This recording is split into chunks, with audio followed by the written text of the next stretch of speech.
दे रहा है। बाजार की हलचलों पर हमारे साथ बात करने के लिए चर्चा के साथ इस वक्त जुड़ रहे हैं डॉक्टर रवि सिंह, जो कि DRS फिनवेस्ट के फाउंडर हैं। बहुत बहुत धन्यवाद डॉक्टर रवि सिंह, वक्त निकालने के लिए। स्वागत है आपका। मुझे उम्मीद है आपको मेरी आवाज़ मिल रही है। नमस्कार। और सबसे पहले तो जो सभी के मन में दिमाग में ये सवाल होगा, पेटीएम का क्या होगा। सभी लोगों ने आज जो सुबह देखी होगी खबर, जिन्होंने भाई इस्तीफा हो गया, नया बोर्ड गठित कर गया, पेटीएम के शेयर्स का क्या होगा, पेटीएम बंद तो नहीं हो जाएगी। पहले वहाँ पर कुछ संशय के बादल छाटें, उसके बाद आगे बढ़ते हैं। जी बिल्कुल अजय जी, आपने बहुत ज्यादा बड़ा संकट था और जिस तरीके से उम्मीद थी यहाँ पर इन्वेस्टर को, वैसे अभी तक काफी हद तक नुकसान हो चुका है। क्योंकि आईपीओ प्राइस से अगर देखें तो आज पेटीएम के प्राइसेस 421 रुपए के पास हैं, तो बहुत बड़ा नुकसान यहाँ पर इन्वेस्टर को झेलना पड़ा। लेकिन फिलहाल मुझे ऐसा लगता है कि आरबीआई जो है वो यहाँ पर सहारा जरूर देती है, और ऐसे अगर कोई भी दुविधा अगर आती है तो उसका जिस तरीके से सोल्यूशन निकलता है वो बहुत ही अच्छा है। और मुझे ऐसा लगता है कि अभी जब यहाँ पर जो नया बोर्ड बना है उसके बाद से वापस से अब जो है वो कारोबार उनका पटरी पे आता हुआ नजर आएगा। लेकिन फिलहाल अभी भी यहाँ पर जिस हिसाब से अभी मोमेंटम है उसमें अभी फ्रेश बाय करने की रिकमेंडेशन बिल्कुल भी नहीं होगी। थोड़ा सा वेट एंड वॉच की पॉलिसी रखनी चाहिए। जैसे जैसे क्लियरिटी आएगी वैसे वैसे यहाँ पर जो है वो स्टॉक में वापस से परफॉर्मेंस और वापस से अप ट्रेंड लौटता हुआ सा नजर आएगा। लेकिन फिलहाल अभी 1 से 2 हफ्ते तक एक कंसोलिडेशन यहाँ पर देखने को मिल सकता है। और जहां तक पेटीएम की बात की जाए, देखिए बिजनेस अच्छा रहा है, आइडिया अच्छा है, लेकिन फिर भी मैनेजमेंट का कहीं ना कहीं से बहुत बड़ा इशू होता है। अगर मैनेजमेंट अच्छा नहीं होता तो उसका इंपैक्ट जो है वो आपके सामने यहाँ पर देखने को मिला। तो ये मैनेजमेंट में ही चेंज रहेगा या फिर कुछ एक्विजिशंस भी हो सकते हैं? कुछ बड़ी बातें हो रही हैं बाजारों में कि कोई बड़ी कंपनी शायद पेटीएम को टेक ओवर कर ले। देखिए हम इसको एक हिस्ट्री से अगर जोड़े तो शायद मेरे ख्याल से यहाँ पर इन्वेस्टर को ज्यादा क्लियरिटी नजर आएगी। आपको याद होगा कि येस बैंक में जब ऐसा केस हुआ था तो उसके बाद आरबीआई ने नया बोर्ड गठित किया और उसके बाद से फिर से टेक ओवर के प्रोसेस वहां पर दिखाई दिए थे। मुझे ऐसा लगता है कि इस समय जो अभी हालात बनते जा रहे हैं उसके हिसाब से काफी अच्छे स्टेप्स पर, और सरकार जो है इस बात को बहुत ध्यान रखती है कि इन्वेस्टर को यहाँ पर कोई नुकसान ना हो पाए, और इस तरीके के कदम यहाँ पर जरूर उठाए जाते हैं। तो मुझे लगता है कि यहाँ पर जरूर एक्विजिशन या टेक ओवर जरूर देखने को मिल सकता है। रवि जी, बाजारों में आज क्या हुआ? आज तो शुरुआत नेगेटिव ट्रेंड के साथ हुई। बाजार फिलहाल संभलते हुए नजर आ रहे हैं। सेंसेक्स 13 अंक ऊपर, निफ्टी करीब बिल्कुल फ्लैट कारोबार कर रहा है। तो ये जो शुरुआत में नेगेटिव बायस, उसके बाद संभलता हुआ बाजार, ये क्या दिखा रहा है? देखिए बाजार में अजय जी मेन अभी जो चल रहा है वो ये है कि अब बाजार इलेक्शन की तैयारी कर रहा है, और इसी वजह से आपको बाजार में कुछ बहुत सेगमेंट में आपको सेलिंग, कुछ बहुत सेगमेंट में आपको अच्छी बाइंग देखने को मिल रही है। लेकिन आप इस चीज से निश्चिंत रहिए, क्योंकि मार्केट इलेक्शन के बाद आपको 25,000 के आंकड़े, और सेंसेक्स की बात की जाए तो हम जल्द ही यहां पर 85,000 के आंकड़े को छूते हुए नजर आएंगे। ये जो आप हाल फिलहाल में थोड़ी बहुत कंसोलिडेशन, अभी तो बाहर का एफआईआईज का पैसा थोड़ा कम आ रहा है, जैसे ही इलेक्शंस के पॉइंट शुरू होंगे आपको और बड़ा जो है वो मोमेंटम यहां पर देखने को मिलेगा। तो मुझे ऐसा लगता है कि मार्केट में जो अभी यहां पर स्टेबिलिटी, कंसोलिडेशन देखने को मिल रहा है, ये लॉन्गर टर्म पे एक अच्छा मोमेंटम देता हुआ नजर आएगा और इन्वेस्टर को भी खुशहाल करता हुआ नजर आएगा। चलिए डॉक्टर से अब थोड़ा सा आपके एक्सपर्टीज़ का हम फ़ायदा उठाना चाहते हैं, जो आपकी टेक्निकल जो एक्सपर्टीज़ है। अब चूंकि आप चार्ट्स पे काम करते हैं, अगर हम पूरी दुनिया पर निगाह डालें तो बिटकॉइन के शेयर्स 2 साल के टॉप पे चल रहे हैं। $57,000 का एक बिटकॉइन चल रहा है। उसकी वजह क्या है? अचानक आपको 2 दिनों में 10% का उछाल बिटकॉइन में क्यों देखा गया? और दूसरी बात ये कि जो वॉरेन बफेट साहब हैं वो कह रहे हैं कि अमेरिका में बहुत ल्यूक्रेटिव अपॉर्चुनिटीज़ इन्वेस्टमेंट की नहीं रह गई हैं। अगर आप इन दोनों खबरों को जोड़ के देखें तो किस तरह से आप रीड बिटवीन द लाइंस कर पा रहे हैं?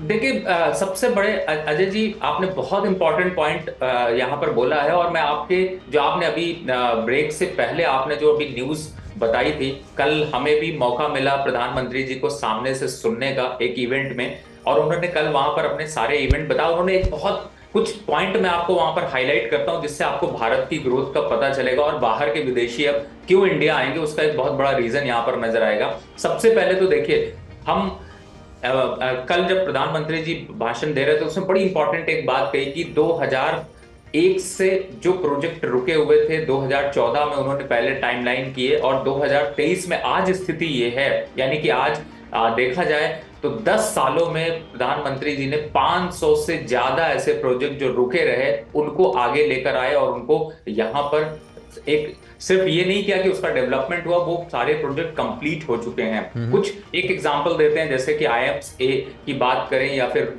रोड इंफ्रास्ट्रक्चर की बात करें। हम पहले सोचते थे, काम स्टार्ट होता था, आज संसद आपके सामने सबसे बड़ा एग्जांपल है कि जैसे ही संसद की नींव डाली गई, आज वो चालू है, आज 3 साल के अंदर जो है वो प्रोजेक्ट डिलीवर हुआ। तो ये सारी चीजें जो है वो इंफ्रास्ट्रक्चर डेवलपमेंट को दिखाती हैं। अब आप विदेशी रिपोर्ट को अगर आप यहाँ पर कंपैरिजन करें तो देखिए, इस समय भारत की ग्रोथ 7% से ग्रो कर रही है और इसमें कोई डाउट नहीं है। यहां पर अभी जो स्थिति है उसके हिसाब से भारत ही एक ऐसा डेस्टिनेशन है जहां पर कि आपको इन्वेस्टर अगर आता है तो उसको रिटर्न मिलने की प्रोबेबिलिटी काफी ज्यादा है। तो मुझे ऐसा लगता है कि जो आप बाहर की रिपोर्ट्स को देखें या फिर आप भारत की ग्रोथ को देखें, तो इसमें कई सेक्टर्स, जैसे कि आप ऑटो सेक्टर की बात कर ले, ग्रीन एनर्जी की बात करें, पावर की बात करें, इंफ्रास्ट्रक्चर की बात करें, बैंकिंग काउंटर की बात करें, तो ये जो आज की स्थिति में है, यहां से भी 20 से 22% की ग्रोथ बहुत इजीली देखते हुए नजर आएंगे। तो मुझे लगता है कि यहाँ पर फोकस जरूर करना चाहिए।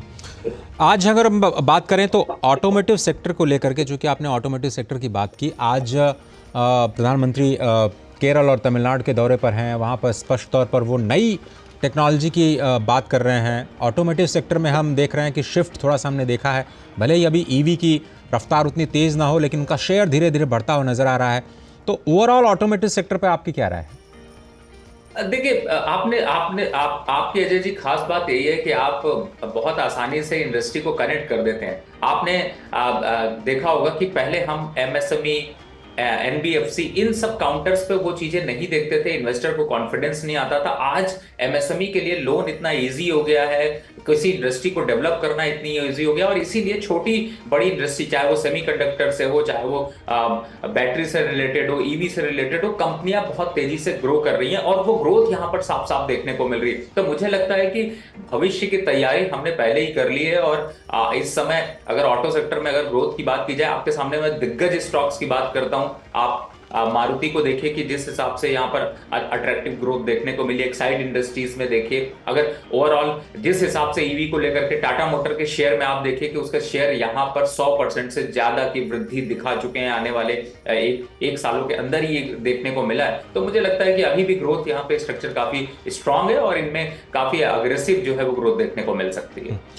डॉक्टर साहब, एक छोटा सा ब्रेक लेते हैं। ब्रेक के बाद जब हम वापस आएंगे तो एक नया ट्रेंड जो कि सरकार की तरफ से नज़र आ रहा है वो ये कि डाइवेस्टमेंट को लेकर के कोई सुगबुगाहट नहीं है। तो सरकार कुछ भी अपनी तरफ से कोई रिएक्शन नहीं देना चाह रही है, मार्केट को कोई संदेश नहीं देना चाह रही है। एक छोटा सा ब्रेक, आप देख रहे हैं इकोनॉमी टुडे। मैंने अपना NPS अकाउंट ऑनलाइन ओपन कर दिया था। सीरियस सेविंग स्टार्ट की after I landed my first job eight 23। अपने कॉर्पोरेट में बस अपना NPS नंबर दिया एंड इन्वेस्टिंग चालू। थोड़े ही दिन पहले मेरा जॉब बदल गया, मैं मुंबई से राजकोट आ गई, लेकिन मेरा NPS account same. I just transfer the same account to my new company. NPS किसी भी जगह से ऑपरेट हो सकता है, जहां मैं वहां मेरा NPS अकाउंट। अपने बेहतर कल को सुनिश्चित करने के लिए NPS जरूरी है। साल, बरस और सदी नहीं, एक युग गुजर जाएगा। उम्र न पूछो वंडर की, जब फर्क नजर आएगा। वंडर सीमेंट, फर्क नजर आएगा। यार लड्डू, हम यहाँ बैठे बैठे पैसे बना सकते हैं। Amazing day. What a match this has been. Cracking shot.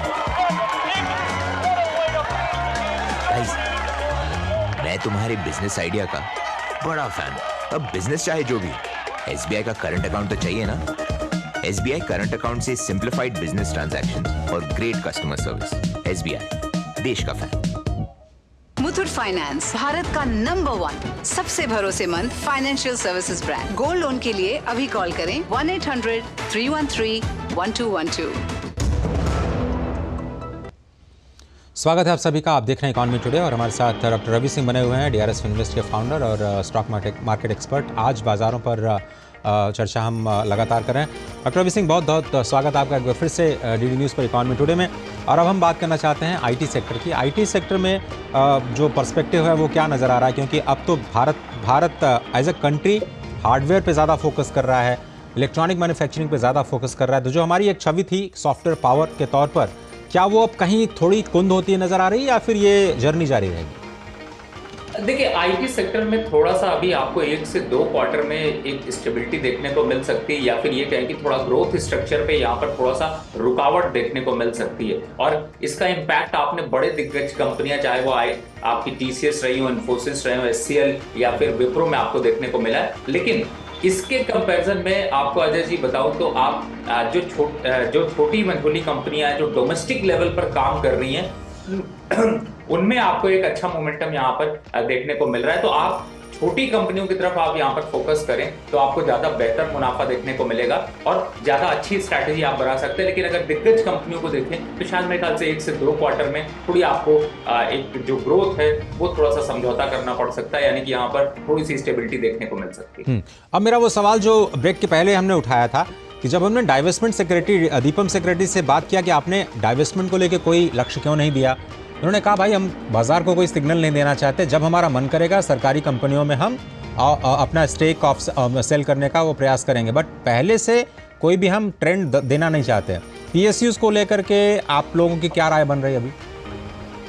देखिए, पीएसयूज तो ऐसे हैं कि जो कि आपकी गोल्डन एफडी की तरीके से इस समय काम कर रहे हैं। और मैं आपको पीएसयूज का एक कंपैरिजन बताऊं कि हमारे प्रधानमंत्री जी ने जब संसद में ये बात की थी, उसके बाद से पीएसयूज में अब तक जो है वो 40% से ज्यादा की रैली देखने को मिल चुकी है। लेकिन इसका रीजन ये नहीं है, इसका रीजन यहाँ पर कहीं ना कहीं से इंफ्रास्ट्रक्चर को लेकर के या फिर जिस तरीके से बजट एलोकेशन होता है उसका एक इम्पैक्ट रहा है। और पीएसयू कंपनी ने यहाँ पर अब बेहतर परफॉर्मेंस, बात वही है, जब मैं वही कह रहा हूं कि कल यहाँ पर कल प्रधानमंत्री जी ने बड़ा अच्छी बात कही कि ऑफिस वही है, पेपर वही है, फाइलें वही हैं, सिर्फ स्ट्रक्चर बदला है। और स्ट्रक्चर बदलने का इम्पैक्ट आप यहाँ पर अजय जी देख सकते हैं। तो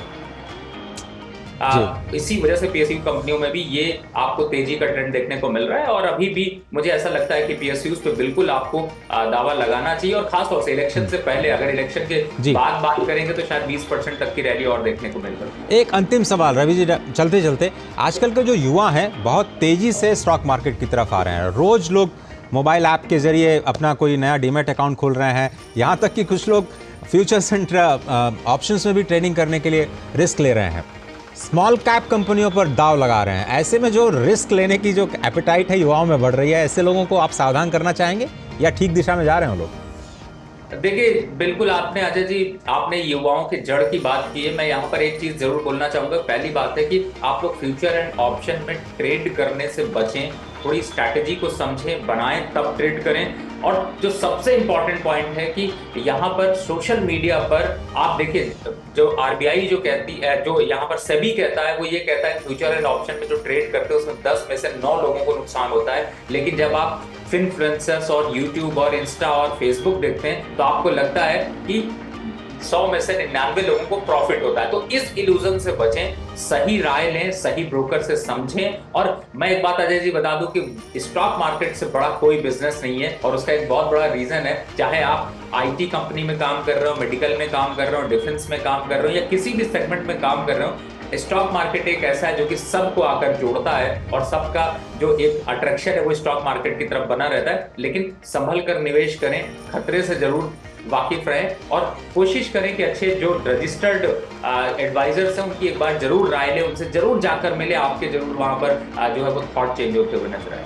बहुत बहुत धन्यवाद डॉक्टर रवि सिंह, वक्त निकालने के लिए, अपनी राय इस खास प्रोग्राम में रखने के लिए। और अब नजर डालते हैं कारोबार जगत से जुड़ी कुछ और अहम खबरों पर फटाफट अंदाज में।